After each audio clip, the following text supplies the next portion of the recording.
Hello everyone, welcome to my YouTube channel. हमने ADO के exam को ध्यान में रखते हुए छत्तीसगढ़ में नगरीय निकाय को शुरू किया था। आज की क्लास में हम नगर पंचायत को देखेंगे। नगर पंचायत से जितने भी प्रश्न बन सकते हैं उसको देखेंगे, साथ ही साथ उसका डिटेल से एनालिसिस करेंगे ताकि पूरा टॉपिक आपका रिवीजन हो जाए। पहला प्रश्न है, 74वां संविधान संशोधन अधिनियम के विषय में सही नहीं है। ऑप्शन ए, नगरीय निकाय को संवैधानिक स्वरूप दिया गया। ऑप्शन बी, संविधान में 11वीं अनुसूची जोड़ी गई।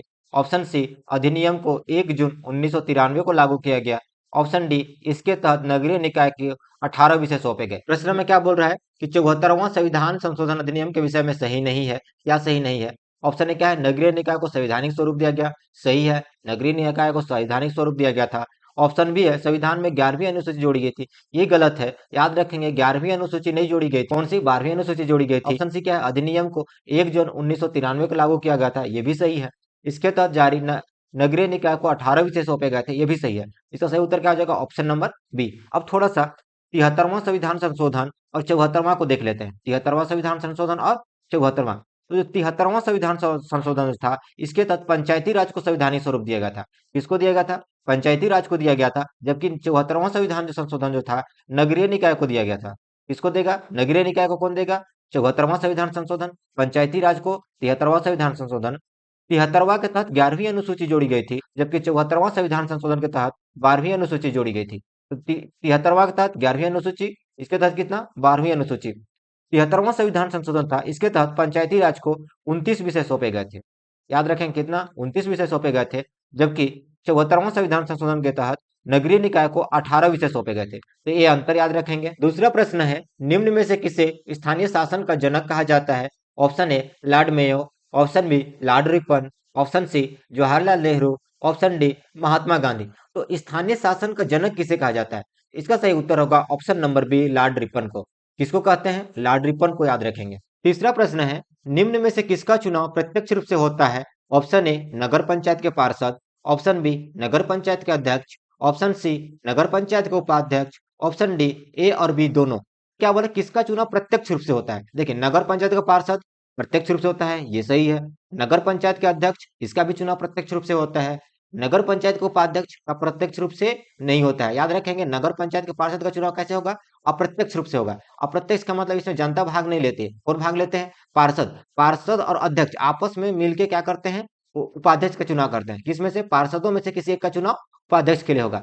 तो इसका सही उत्तर क्या हो जाएगा? ए और बी दोनों सही है। ऑप्शन नंबर डी, ए और बी दोनों सही है। चौथा प्रश्न है, नगरीय निकाय के लिए अधिसूचना कौन जारी करता है? Option A, collector. Option B, राज्य सरकार। ऑप्शन सी, राज्यपाल। ऑप्शन डी, राष्ट्रपति। तो नगरीय निकाय के लिए अधिसूचना कौन जारी करेगा? इसका सही उत्तर होगा ऑप्शन नंबर सी, राज्यपाल। जब भी कभी अधिसूचना की बात आएगा तो हमेशा याद रखेंगे, अधिसूचना अधिसूचना कौन जारी करता है? राज्यपाल करता है। राज्यपाल, कोई भी हो, वो पंचायती राज हो या नगरीय निकाय हो। पांचवा प्रश्न है, नगरीय निकाय में वार्डों की संख्या में सही सुमेलित नहीं है। एक साइड निकाय दिया है, दूसरे साइड न्यूनतम और अधिकतम संख्या दिया है। इसमें सही क्या नहीं है? ऑप्शन ए, नगर पंचायत न्यूनतम 15 अधिकतम 40। ऑप्शन बी, नगर पालिका न्यूनतम 15 अधिकतम 40। ऑप्शन सी, नगर पालिका न्यूनतम 20 अधिकतम 40। ऑप्शन डी, नगर निगम न्यूनतम 40 अधिकतम 70। तो क्या सही नहीं है? इसका सही उत्तर होगा ऑप्शन नंबर सी, न्यूनतम 20 अधिकतम 40 जो है गलत है। नगर पालिका और नगर पंचायत के लिए याद रखेंगे, नगर पालिका और नगर पंचायत में जो वार्डों की जो संख्या होती है, न्यूनतम 15 होती है, अधिकतम 40। नगर पालिका और नगर पंचायत के। जबकि नगर निगम में न्यूनतम 40 होती है और अधिकतम 70। नगर निगम के लिए याद रखेंगे, न्यूनतम 40 अधिकतम कितना? 70 होंगे। छठवां प्रश्न है, निम्न में से सही नहीं है। ऑप्शन ए, नगर पंचायत में छत्तीसगढ़ नगर पंचायत अधिनियम 1961 लागू है। ऑप्शन बी, नगर पंचायत में छत्तीसगढ़ नगर पालिका अधिनियम 1961 लागू है। ऑप्शन सी, नगर पालिका में छत्तीसगढ़ नगर पालिका अधिनियम 1961 लागू है। ऑप्शन डी, नगर निगम में छत्तीसगढ़ नगर निगम अधिनियम 1956 लागू है। तो क्या सही नहीं है? देखिए, इसका सही उत्तर होगा ऑप्शन नंबर ए, नगर पंचायत में छत्तीसगढ़ नगर पंचायत अधिनियम 1961 नहीं लागू है। तो देखिए, नगर पंचायत और नगर पालिका, नगर पंचायत और नगर पालिका के लिए याद रखेंगे कि दोनों में छत्तीसगढ़ नगर पालिका अधिनियम 1961 लागू है। किसके किसमें? नगर पंचायत में और नगर पालिका में छत्तीसगढ़ नगर पालिका अधिनियम 1961 लागू है। जबकि नगर निगम में छत्तीसगढ़ नगर निगम अधिनियम 1956 लागू है। नगर निगम में कौन सा? छत्तीसगढ़ नगर निगम अधिनियम 1956। जबकि नगर पंचायत और नगर पालिका में छत्तीसगढ़ नगर पालिका अधिनियम 1961 लागू है। सातवां प्रश्न है, पार्षदों के लिए आरक्षण के विषय में क्या सही नहीं है? ऑप्शन ए, एसटी व एससी को जनसंख्या के अनुपात में आरक्षण। ऑप्शन बी, यदि एसटी या एससी का आरक्षण या जनसंख्या 50% से कम हो तो ओबीसी को जनसंख्या के अनुपात में आरक्षण दिया जाएगा। ऑप्शन सी, ओबीसी को 25% का आरक्षण दिया जाएगा। ऑप्शन डी, सभी वर्गों में महिलाओं के लिए 33% आरक्षण। पार्षदों के लिए आरक्षण के विषय में सही क्या नहीं है पूछ रहा है। हमारा जो थ्योरी क्लास है उसमें हम इसको डिटेल से देखे हैं, तो इसमें क्या सही नहीं है? एसटी व एससी को जनसंख्या के अनुपात में आरक्षण, ये सही है। यदि एसटी व एससी का जनसंख्या आरक्षण 50% से कम हो तो ओबीसी को जनसंख्या के अनुपात में आरक्षण, ये भी सही है। ओबीसी को 25% का आरक्षण नहीं दिया जाएगा, उसको जनसंख्या के अनुपात में आरक्षण दिया जाएगा। और सभी वर्गों में महिलाओं के लिए 33% का आरक्षण, ये भी सही है। इसका उत्तर क्या हो जाएगा? Option number C. तो थोड़ा सा इसको समझिए, एसटी और एससी को जनसंख्या का मतलब क्या है। मान लीजिए किसी वार्ड में एसटी और एससी की जनसंख्या, यदि एसटी की जनसंख्या 20% है तो उनको 20% का आरक्षण दिया जाएगा। एससी की जनसंख्या यदि 10% है तो उनको क्या दिया जाएगा? 10% का आरक्षण दिया जाएगा। और इन दोनों का आरक्षण, एसटी और एससी का जो आरक्षण है 50% से कम हो, 50% से कम हो, तब ओबीसी को जनसंख्या के अनुपात में आरक्षण दिया जाएगा। आठवां प्रश्न है, रिकॉल की प्रक्रिया के संबंध में क्या सही नहीं है? ऑप्शन ए, प्रस्ताव निर्वाचित पार्षदों की कुल संख्या के कम से कम 3/4 पार्षदों के हस्ताक्षर के साथ कलेक्टर को सौंपा जाएगा।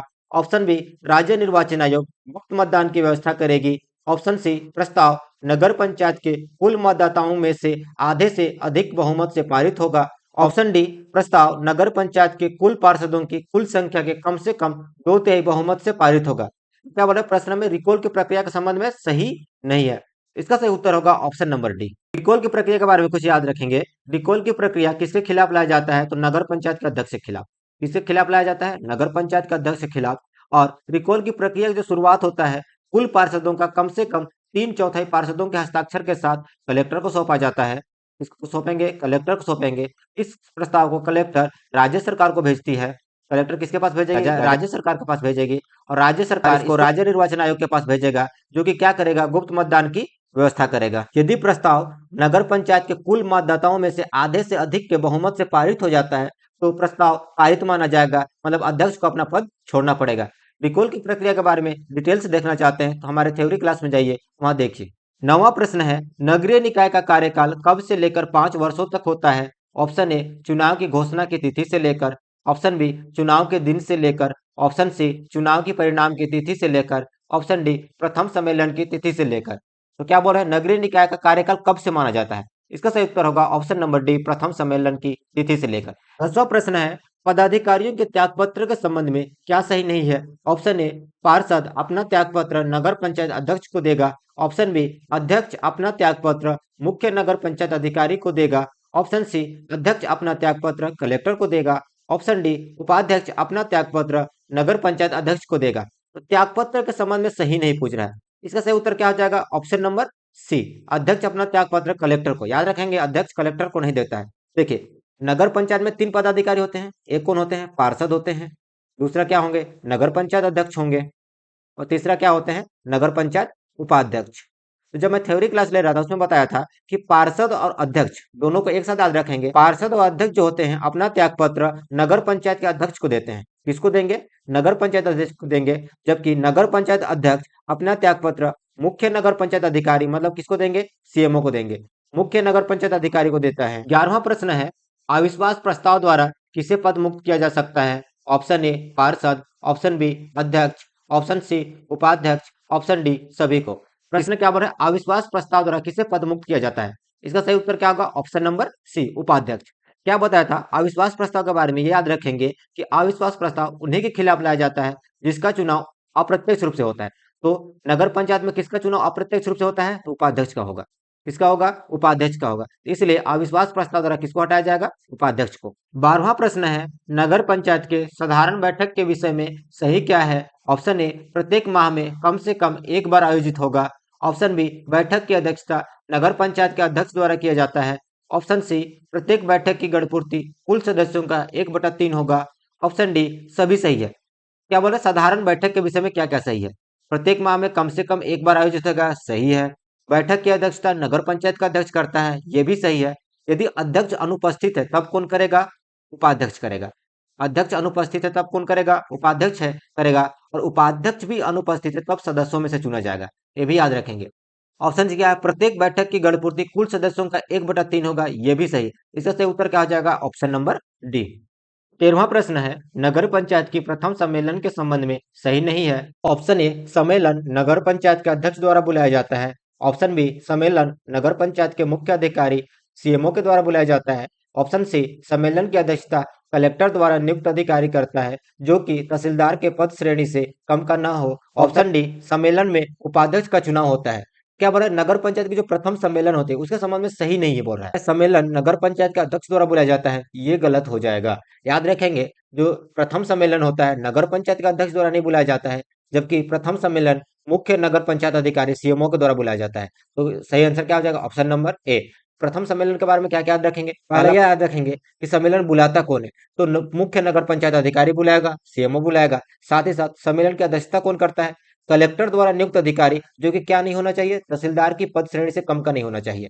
और सम्मेलन में क्या होता है, सम्मेलन में उपाध्यक्ष का चुनाव होता है। साथ ही साथ जो भी नवनिर्वाचित पदाधिकारी होते हैं, जैसे कौन, पार्षद और अध्यक्ष, तो क्या करते हैं, ये शपथ लेते हैं और साथ ही साथ क्या होता है, उपाध्यक्ष का चुनाव होता है। 14वां प्रश्न है, निर्वाचक नामावली के लिए नियम कौन बनाती है। ऑप्शन ए, राज्य निर्वाचन आयोग। ऑप्शन बी, राज्य सरकार। Option C, collector.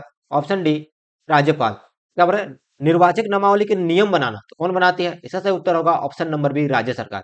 याद रखेंगे, नियम बनाने का काम कौन करेगी, राज्य सरकार। जबकि जो मतदाता सूची होता है वो कौन जारी करता है, तो मतदाता सूची याद रखेंगे, मतदाता सूची जारी करता है राज्य निर्वाचन आयोग, जबकि नियम कौन बनाता है, राज्य सरकार बनाता है। 15वां प्रश्न है, रिकॉल की प्रक्रिया शुरू नहीं की जा सकती है। इसमें क्या बोल रहा है, रिकॉल की जो प्रक्रिया होता है जिसके तहत अध्यक्ष को पद से हटाया जाता है, वो कब नहीं शुरू की जा सकती है। ऑप्शन ए, अध्यक्ष की निर्वाचित तिथि से 2 वर्ष के भीतर। ऑप्शन बी, अध्यक्ष की निर्वाचित तिथि से 1 वर्ष के भीतर।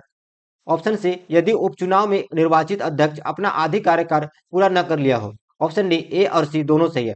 इसका सही उत्तर क्या हो जाएगा, ऑप्शन नंबर डी। याद रखेंगे, जो रिकॉल की प्रक्रिया होती है अध्यक्ष की निर्वाचित तिथि के 2 वर्ष के भीतर नहीं शुरू की जा सकती है। कितने, 2 वर्ष के भीतर। ये भी याद रखेंगे, यदि कोई अध्यक्ष जो है उपचुनाव द्वारा चुना गया हो, तो जब तक वो अपना आधी कार्यकाल पूरा नहीं कर लेता है, यदि मान लीजिए उपचुनाव के तहत 3 वर्ष के लिए चुना गया हो, तो जब तक वो अपना 1.5 वर्ष के कार्यकाल नहीं पूरा कर लेता है, तब तक उसके ऊपर रिकॉल की प्रक्रिया नहीं शुरू की जा सकती है। आज की क्लास हम यही समाप्त करेंगे। यदि क्लास अच्छा लगा हो तो चैनल सब्सक्राइब कर लीजिए, साथ ही साथ बेल आइकन प्रेस कर लीजिए, ताकि आगे आने वाली क्लास की नोटिफिकेशन आप तक पहुंच सके। एग्जाम से संबंधित सभी प्रकार के अपडेट के लिए हमारे टेलीग्राम ग्रुप से जुड़िए, जिसका लिंक आपको डिस्क्रिप्शन में मिल जाएगा।